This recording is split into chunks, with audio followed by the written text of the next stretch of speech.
baseball has announced that they are going to go with a postseason bubble. They took my advice. You guys can check out that video. They called me up. They said, "Hey, I like your idea. We're going to go for it. Just don't tell anybody that we're calling you. That some random dude in Pennsylvania is giving us ideas." Just kidding. But anyway, there is going to be a postseason bubble, which something clicked recently for me. I've been down on the Yankees, and then I remember that there's going to be a postseason bubble, which made me think this. It doesn't matter where you're seated if there's going to be a postseason bubble because there's no home field advantage. So who gives a fuck where you're going to play? If you're in a postseason bubble, the reason why I'm trying to get a higher seeding is so that I can face an easier opponent, one, and two, I can have home field advantage. I can sleep in my own bed more. I can go see my wife more. I can go fuck around with my kids a little more. But since it's going to be a bubble now, it doesn't matter. And if the Yankees are at full force in October, if they can get everybody back healthy, I'm okay with taking the 8 seed. I feel confident enough in my team. You know, I don't know. You're right. When healthy, I don't think it. I think it matters less if the Yankees are healthy, but they are 13-6 at home compared to 6-8 away. And you would want to get that. You would want to get that first seed to get that first week bye, right? I don't think there's going to be a bye though, because all right, then I completely missed how that playoff picture is going to pan out. I thought two teams on each side were going to get a first week bye of some sort, but I think it does matter where you're seated still. I mean, you don't want to face off against the number one seeded team, who in this case at this point would be Tampa. Yeah, and that would be the hardest opponent for the Yankees. And by the way, Luis has just revealed himself to us here. He does not check up on WTTSpod.com, where I write a weekly piece called "If the 2020 MLB Postseason Started Today." And yesterday, I wrote a new one. And I check it, man. It's just that, football's about to start. They have a bye week. They have a similar playoff picture with bye weeks and shit. So I'm sorry, man. I'm not perfect. All right. Okay, I'm just a Red Sox fan. It's been a hard year. So for those of you who don't know how the MLB postseason is going to work, in years past, since they added the second wild card, the three division winners get a bye, while the two wild card teams play a elimination game to determine who's going to face off in the ALDS. This year, they're allowing 8 teams in each division, and it's going to work kind of like the NBA, NFL, where the 1 seed faces the 8 seed, the 2 seed faces the 7 seed, 3 seed faces 6, 4 faces 5. But since they're playing and they're going to face off in a best of 3 elimination, best of 3 series first, before you go into the ALDS, which is a best of 5, then you go into the ALCS, which is a best of 7, and into the World Series, where the Yankees will be crowned the champion, the 2020 champion, their 28th World Series, unmatched by any other organization in American professional sports. As it stands right now, as of yesterday, the Yankees would be facing off against the Cleveland Indians, which you can't sniff at either, because they're still going to throw at you Shane Bieber for game 1. Yep. And then they have to just win one more game after that. You know what I mean? In that first series. Again, man, I think seeding matters in this case, just because, obviously it all depends on the Yankees' health. But even with their health, you don't want to face the Rays. A part of me feels like you don't want to face even the Astros. The Astros have been hot lately. The White Sox are a threatening team. I know you guys own the Twins, but if you face the Twins in a 3-game series, who knows what could happen? I mean, in a 3-game series, Oakland A's is a tough team. So I think seeding matters, The Chicago White Sox, by the way, 22-13, not the best record, but they have the best run differential in the American League. And they're in first place. We thought the Twins were going to run away with that division. The White Sox are in first place, and the Indians are in second place. The Twins are barely hanging on to the 7th seed. They could lose it to the Blue Jays very soon. Yeah. Okay. How about the Astros though, man? I'm still gonna hold on to this. And by the way, it's gonna be hard to lose a postseason for the teams that are currently in right now.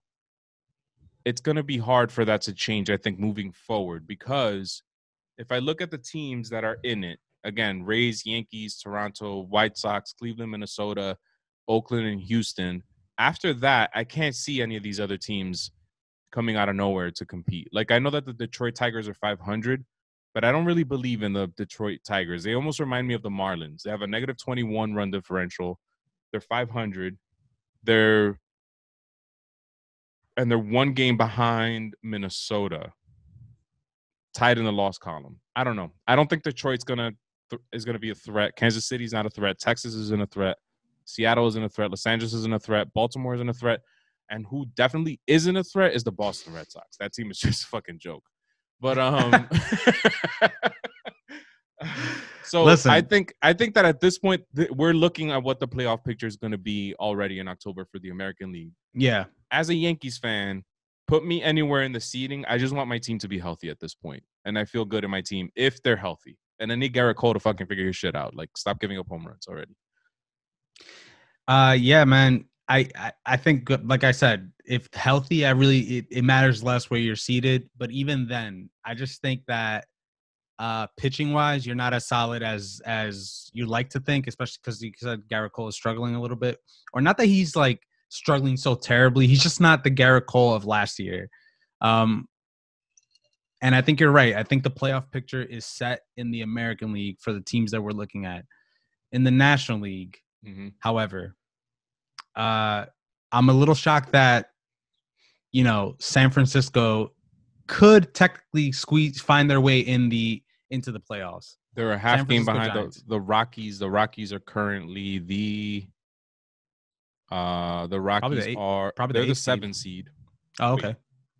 No, wait. All right, let me go through it. Atlanta, Miami, Chicago, St. Louis, Dodgers, San Diego, and then of the third place teams, you have Philadelphia's going to get in, and Colorado. Yeah, so San Francisco is a half a game behind Colorado for the 8th seed. Well, I don't think any of those third place teams are set. I mean, Philadelphia is currently sitting at a 500 record as well. They're playing well though over the last 10 games, 6-4. And they're coming to their own there. I feel good about Philadelphia. Joe Girardi's getting the mid 2000 Yankees back. David Phelps is back for Philadelphia. Didi's there. I think the story of both leagues actually is these teams, like you said, the San Francisco Giants a half a game behind, the San Diego Padres sniffing the Los Angeles Dodgers. They're only 4.5 games behind the Los Angeles Dodgers. They have scored more runs than the Los Angeles Dodgers, 211 to 204. I think that's the most in baseball, actually. Yeah. Let me confirm that. It is the most in baseball. They have a plus 43 run differential, and they just added Clevenger. Whereas the Dodgers, I was looking at their depth chart. Walker Buehler's on the IL. He should be back pretty soon. But aside from Walker Buehler and Clayton Kershaw, you have Dustin May, who we've seen him be really good, but I'm comfortable saying that he's an unproven commodity right now. You're not sure what you're going to get from Dustin May at this point. Mm-hmm. I'm ready to declare this, CT, and I know that I've become like I've adopted San Diego as my National League team kind of over the last few days. The San Diego Padres are going to win the World Series this year, man, if it's not the Yankees.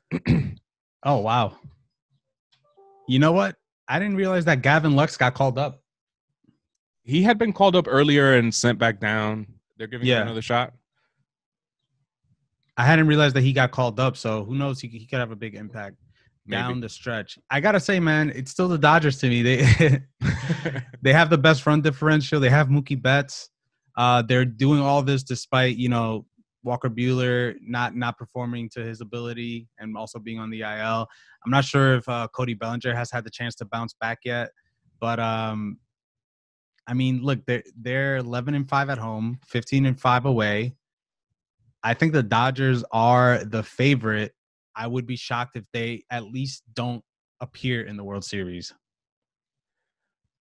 Okay.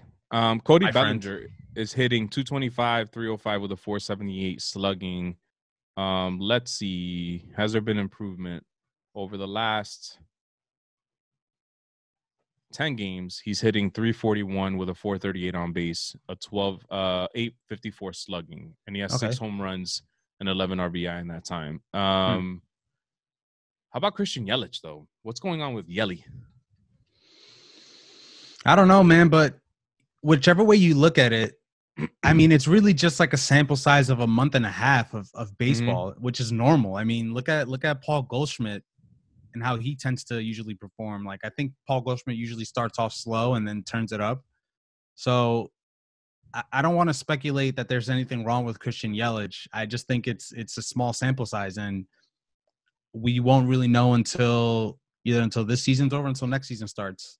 That's, you know what? That's a good level-headed way to look at it. And you kind of brought me down to earth there too, because I'm looking at these numbers as if it's September, you know? Yeah, exactly. Like, it is September, but we're looking at it as if we just had 4 to 5, 6 months of baseball.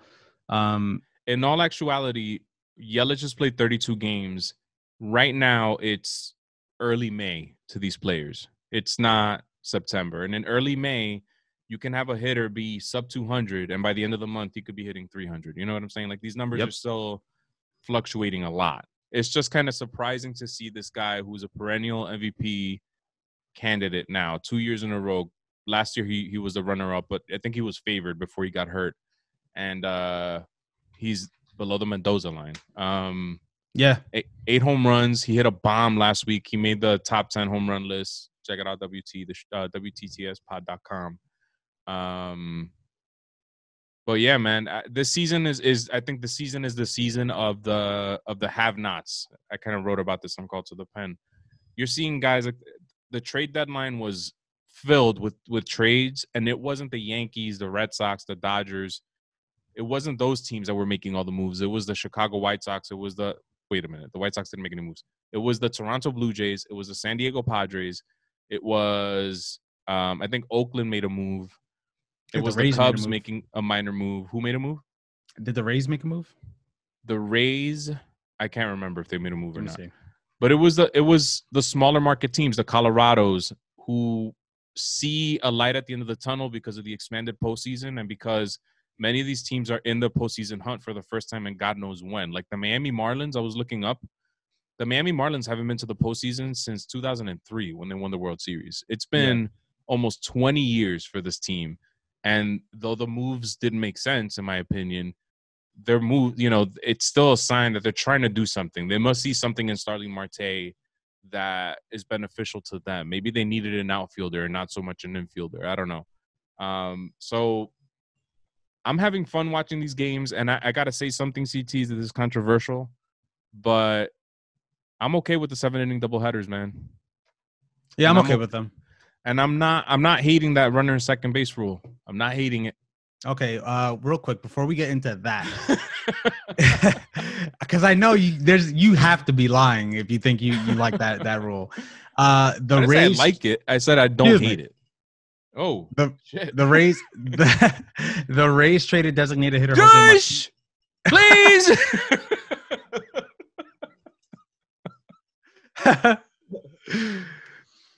The Rays, the Tampa Bay Rays, best team in the American League, making me eat my words when I said I don't even think they're a wild card team. I said that they were the most dangerous team. I was like, nah, man, I'm not buying it. Fuck out of here. I don't know about that team. They suck. Nah. The Rays traded designated hitter Jose Martinez to the Cubs for 2 players to be named, and then they called up outfielder Randy Arozarena. Randy Arozarena, a Cuban professional baseball player. Yeah. He was previously on the St. Louis Cardinals. A Cuban. Yeah, man. Oye, Sere, he batted 300 with a 500 slugging with the St. Louis Cardinals last season. 23 plate appearances. Okay. I know we have a writer called to the pen that I believed interviewed Arozarena, and he's allegedly highly touted. I'm not sure who this guy is. Comes straight out of Cuba, Havana, Cuba. Rice hand. But I believe in Tampa, man. That team just can't do anything wrong at this point. Like, anybody they call up is a fucking beast. Randy Rice Sand. Hey, Randy. Arroz Arena.